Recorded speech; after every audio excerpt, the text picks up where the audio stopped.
Perhaps anxiety is not the fear that something bad will happen. Perhaps it is the inability to believe that something good might.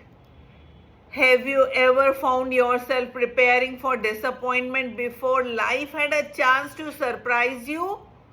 Or struggle to enjoy a peaceful moment because part of you kept waiting for something to go wrong? That is not your mind betraying you. It is your nervous system trying to keep you safe.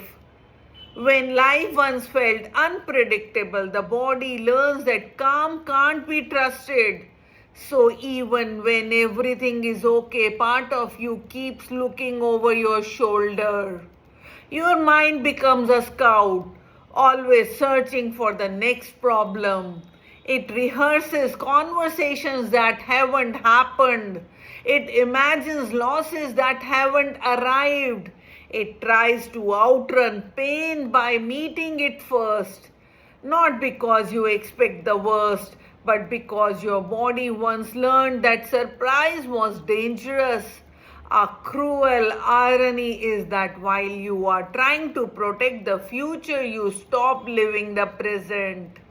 You miss the laughter happening right now, the love being offered, the peace that has already arrived. Anxiety does not only steal your peace, it steals your ability to receive the peace that is already here. This is why some people can't fully enjoy their happiest moments. Part of them is already waiting for them to end. The body becomes so used to bracing for impact that even joy can feel temporary. Even love can feel uncertain. Even calm can feel suspicious.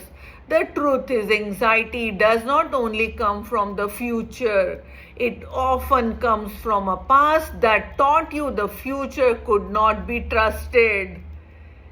Healing does not begin when every what if disappears. It begins when your body slowly learns that not every unknown hides a threat. Not every silence hides rejection. Not every new day carries yesterday's pain. Perhaps peace is not knowing that nothing bad will ever happen. Perhaps peace is believing that life can be gentle too. Because healing is not learning how to predict the future. It is no longer living as if tomorrow has already hurt you. In the next episode, we will explore why rest can feel emotionally unsafe, why some people can't fully relax even when life is finally calm, why doing nothing can feel more uncomfortable than doing everything, and why busyness can become the last survival strategy to let go of.